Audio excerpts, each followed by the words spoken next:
Muy buen día. Tenemos la lectura de la liturgia de la palabra del día martes 9 de septiembre, en la 23ª semana del tiempo ordinario, ciclo C. Celebramos a San Pedro Claver, presbítero, santo muy conocido en Colombia, español, murió aquí en Colombia, y a quien se llamó el esclavo de los esclavos, ¿no? O el patrón de los esclavos también, porque cuidó de los esclavos que llegaban del África, ¿no? En los barcos a Cartagena. Y él se encargaba de curarlos, de acogerlos.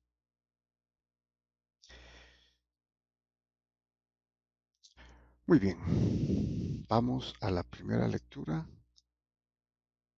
Continuamos con la carta del apóstol San Pablo a los Colosenses, capítulo 2, versículos del 6 al 15. Nos dice San Pablo: Hermanos, ya que han aceptado a Cristo Jesús, el Señor, procedan unidos a Él, arraigados y edificados en Él, afianzados en la fe que les enseñaron y rebosando de agradecimiento. Bueno, aquí es importante en los términos eh, arraigados y edificados en Él. Hay que recordar, como hemos dicho en varias ocasiones, los cristianos eran ya parte del cuerpo de Cristo, que es su iglesia, del cual Él es la cabeza. Entonces, arraigados, utiliza aquí ese término de la naturaleza, ¿no? Etimológicamente de la raíz, como decir, enraizados. Y edificados, un término de la construcción, ¿no? Conformados, edificados en Él, en su cuerpo, y afianzados en la fe. Son tres términos importantes: arraigados, edificados, afianzados en la fe, que les enseñaron y rebosando agradecimiento, o sea, con acción de gracias. Y continúa San Pablo: cuidado con que nadie los envuelva con teorías y con vanas seducciones de tradición humana, fundadas en los elementos del mundo y no en Cristo. Bueno, San Pablo era muy celoso de los primeros cristianos, en tanto el peligro de los judaizantes, ¿no? Los judaizantes, como sabemos, eran judíos que querían que los que se hacían cristianos tenían que obedecer la ley de Moisés y tenían que circuncidarse. Incluso los mismos judíos que se hacían cristianos, ¿no? Bueno,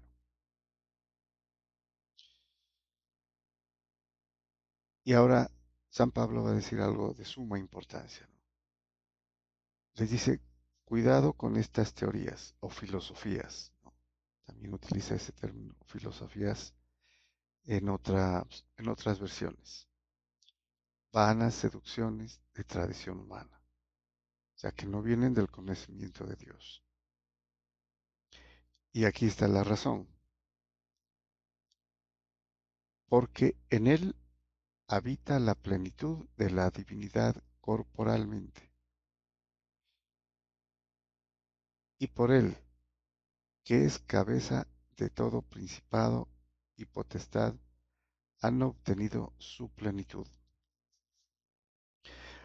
O sea que San Pablo quiere decir que no hay nada, absolutamente nada, fuera de Jesucristo, ¿no? Porque en Él habita la plenitud de la divinidad corporalmente. En algunas interpretaciones dice que el cosmos está en él, ¿no?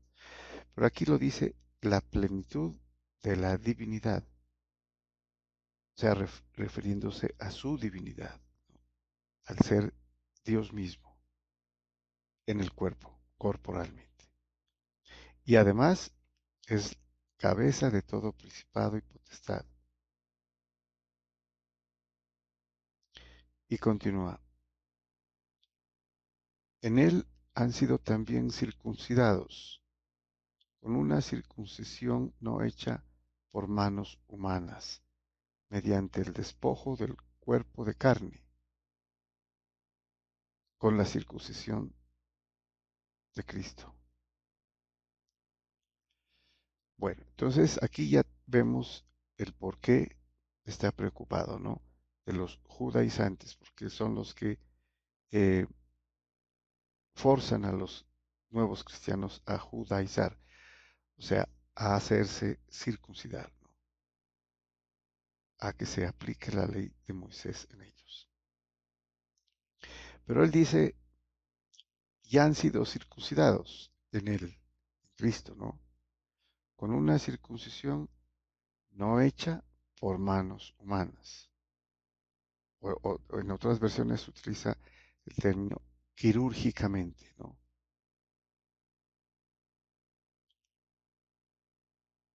Sino mediante el despojo del cuerpo de carne, del cuerpo carnal, del cuerpo eh, de pecado,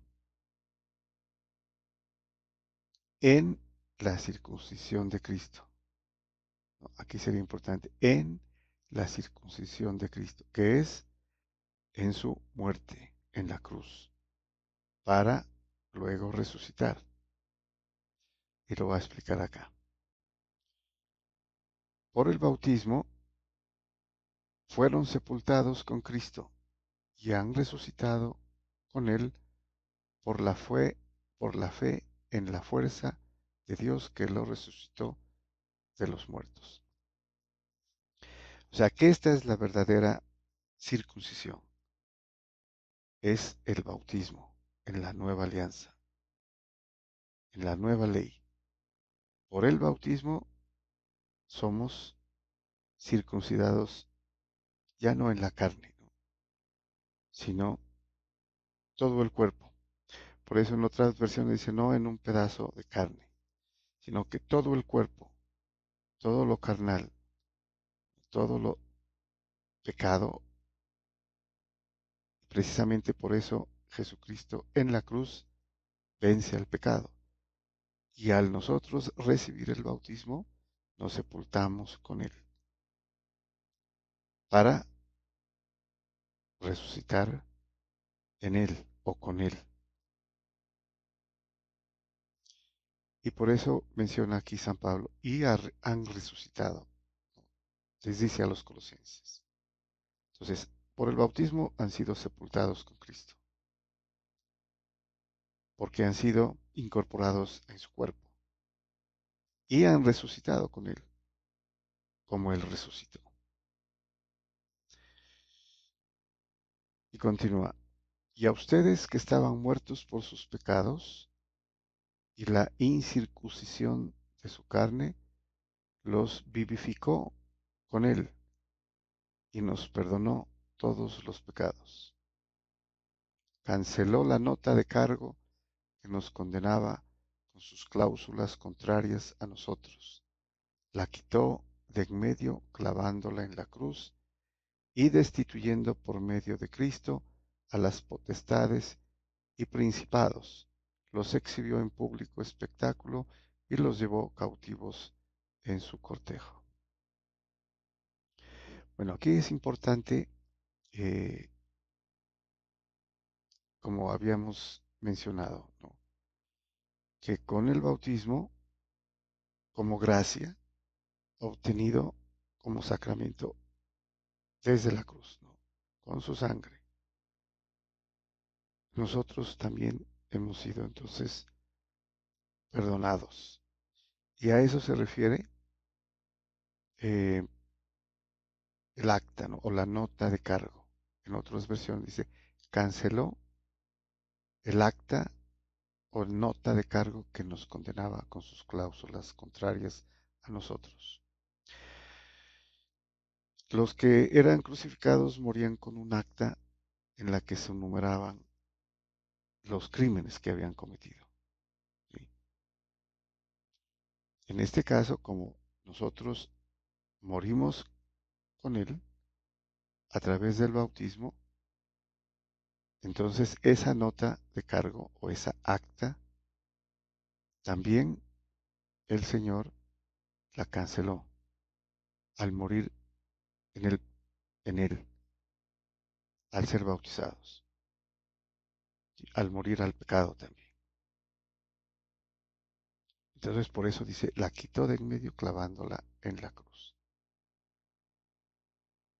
Y destituyendo por medio de Cristo a las potestades y los principados, los exhibió en público espectáculo y los llevó cautivos en su cortejo. O sea, aquí se refiere a los ángeles caídos, ¿no? A los ángeles malos, no a los buenos. Muy bien, a veces dificulta un poco, pero ah, hemos tratado de explicar, eh, creo que superficialmente, ¿no?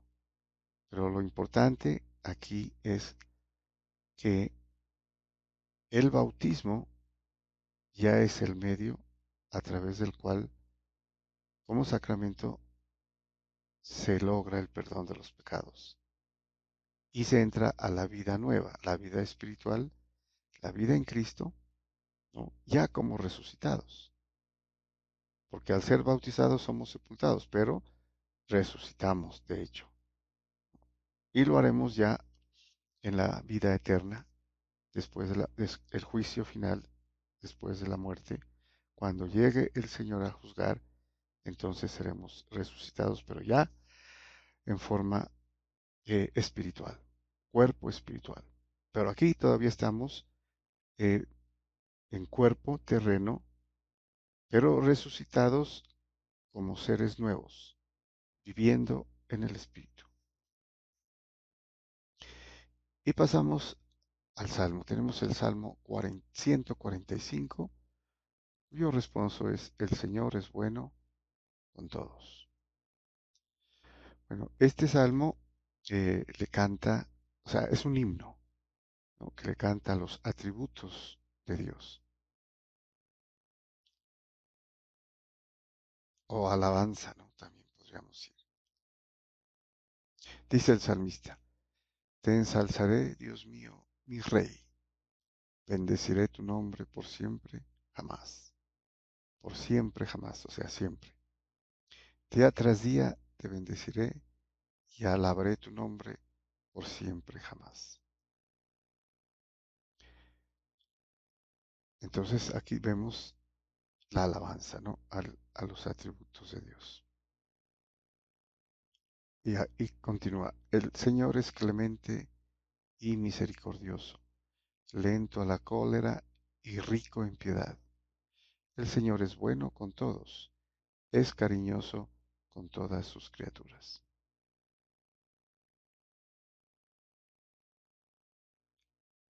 Bueno, esos serían los clemente, misericordioso y rico en piedad, ¿no?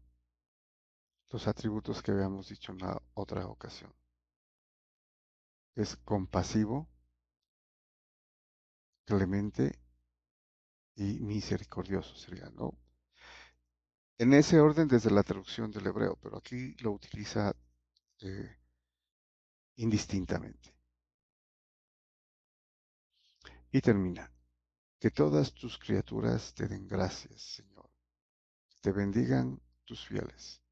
Que proclamen la gloria de tu reinado. Que hablen de tus hazañas. Entonces, acción de gracias, ¿no? Como ofrenda de acción de gracias que se hacía en la liturgia judía, en el templo. Muy bien, y pasamos al Evangelio. Tenemos la lectura del Santo Evangelio según San Lucas, capítulo sexto, versículos del 12 al 19. Su título temático: Pasó la noche orando. Escogió a 12, a los que también nombró apóstoles. Bueno, aquí vemos entonces en el título que él los nombró apóstoles, o sea, es un nombre, ¿no? Es una institución. Apóstoloi es enviado.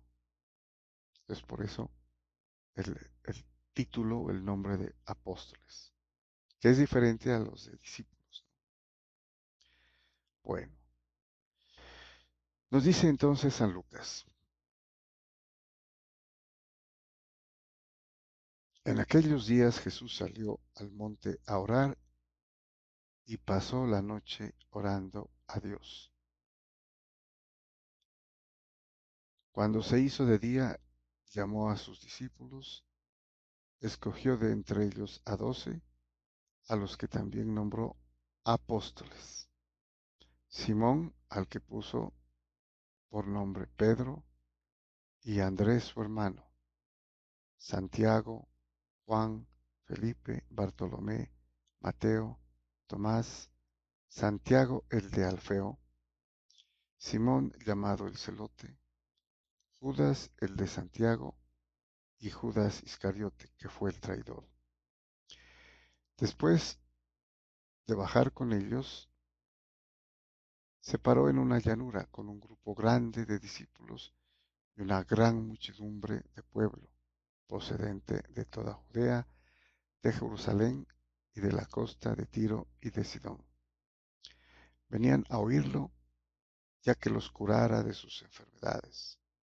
Los atormentados por espíritus inmundos quedaban curados, y la gente trataba de tocarlo, porque salía de él una fuerza que los curaba a todos. Nuevamente vemos en este pasaje que la gente acudía a él para ser curados, ¿no? Porque ya manifestaban con todos los milagros que hacía su confianza y su fe en el Señor.